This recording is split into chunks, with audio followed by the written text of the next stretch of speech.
ಈರುಳ್ಳಿ ಬೆಳ್ಳುಳ್ಳಿಯನ್ನ ಬಳಸದೆ ಪದರ ಪದರವಾಗಿರುವ ಮಸಾಲಾ ಪರೋಟವನ್ನ ಮಾಡೋಣ. ದಿನಾಲು ರೊಟ್ಟಿ ಚಪಾತಿ ತಿಂದು ಬೋರ್ ಆಗಿದ್ರೆ ಈ ಪರೋಟವನ್ನ ಮಾಡಿ ತಿನ್ಬಹುದು.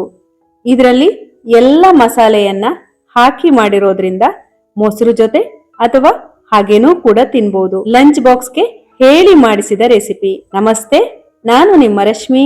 ಐತಾಳ್ಸ್ ನಳಪಾಕಕ್ಕೆ ನಿಮ್ಗೆಲ್ಲರಿಗೂ ಸ್ವಾಗತ. ಒಂದು ಬೌಲ್ಗೆ 2 ಕಪ್ ಆಗುವಷ್ಟು ಗೋಧಿ ಹಿಟ್ಟು, ಅರ್ಧ ಟೀ ಸ್ಪೂನ್ ಉಪ್ಪು, 1 ಟೀ ಸ್ಪೂನ್ ತುಪ್ಪ ಇವಿಷ್ಟನ್ನ ಮಿಕ್ಸ್ ಮಾಡಿ ಉಗುರು ಬೆಚ್ಚಗಿನ ನೀರಿನಲ್ಲಿ ಕಲಸಿಕೊಳ್ಳಿ. ನಾನಿಲ್ಲಿ ಸರಿಸುಮಾರು 3/4 ಕಪ್ ನೀರನ್ನ ಸೇರಿಸಿ ಹಿಟ್ಟನ್ನ ಕಲಸಿಕೊಂಡು 10 ನಿಮಿಷ ನೆನೆಯಲು ಬಿಟ್ಟಿದ್ದೀನಿ. ಈಗ ಮಸಾಲೆಯನ್ನ ರೆಡಿ ಮಾಡ್ಕೊಳ್ಳೋಣ. ಒಂದು ಬೌಲ್ಗೆ 1 ಟೀ ಸ್ಪೂನ್ ಖಾರದ ಪುಡಿ, 1 ಟೀ ಸ್ಪೂನ್ ಧನಿಯಾ ಪುಡಿ, ಅರ್ಧ teaspoon chaat masala, 1 teaspoon ಸೋಂಪಿನ ಪುಡಿ, 1 ಟೀ ಸ್ಪೂನ್ ಕಸೂರಿ ಮೇಥಿ, 1/4 ಟೀ ಸ್ಪೂನ್ ಉಪ್ಪು ಇವಿಷ್ಟನ್ನ ಡ್ರೈ ಮಿಕ್ಸ್ ಮಾಡಬೇಕು. 10 ನಿಮಿಷದ ನಂತರ ಹಿಟ್ಟನ್ನ ಚೆನ್ನಾಗಿ ನಾದಿ ಎಷ್ಟು ಸೈಜ್ ಬೇಕೋ ಅಷ್ಟು ದೊಡ್ಡ ಉಂಡೆಯನ್ನ ಮಾಡಿ ಲಟ್ಟಿಸಿ. ತೀರ ತೆಳ್ಳಗೆ ಲಟ್ಟಿಸಬಾರದು. ಚಪಾತಿ ಮೇಲೆ ತುಪ್ಪವನ್ನ ಹರಡಿ ಮಾಡಿಕೊಂಡಿರುವ ಡ್ರೈ ಮಸಾಲವನ್ನ ಉದುರಿಸಿ ಕೈಯಲ್ಲಿ ಸ್ಪ್ರೆಡ್ ಮಾಡಿ.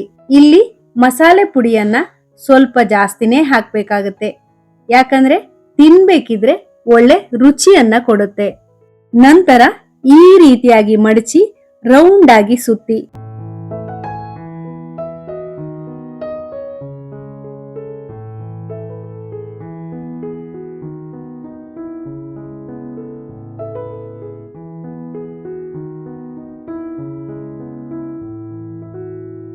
ಮೇಲ್ಗಡೆ ಗೋಧಿ ಹಿಟ್ಟನ್ನ ಉದುರಿಸಿ ಲಟ್ಟಿಸಿ. ತೀರ ದಪ್ಪನೂ ಅಲ್ಲ, ತೆಳ್ಳಗೂ ಅಲ್ಲ, ಆ ರೀತಿ ಲಟ್ಟಿಸಿ. ಕಲೋಂಜಿ ಬೀಜ ಹಾಗೂ ಕೊತ್ತಂಬರಿ ಸೊಪ್ಪನ್ನ ಉದುರಿಸಿ ಇನ್ನೊಮ್ಮೆ ಲಟ್ಟಿಸಿ. ಕೊಲೊಂಜಿ ಬದಲಿಗೆ ಕರಿ ಎಳ್ಳನ್ನು ಬೇಕಿದ್ರೂ ಹಾಕ್ಬೋದು. ನಂತರ ಕಾದಿರುವ ಹಂಚಿಗೆ ಪರೋಟವನ್ನ ಹಾಕಿ ಮಧ್ಯಮ ಉರಿಯಲ್ಲಿ ಎರಡೂ ಕಡೆನೂ ಕಾಯಿಸಿಕೊಳ್ಬೇಕು.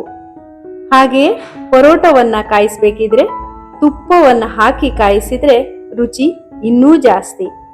ಈಗ ಪದರ ಪದರವಾಗಿರುವ ಲೇಯರ್ ಆಗಿರುವ ಮಸಾಲಾ ಪರೋಟ ರೆಡಿ. ಇದನ್ನ ಮೊಸರು ಜೊತೆ ಕೂಡ ತಿನ್ಬಹುದು. ಹಾಗಿದ್ರೆ ಒಮ್ಮೆ ಟ್ರೈ ಮಾಡಿ ನೋಡಿ.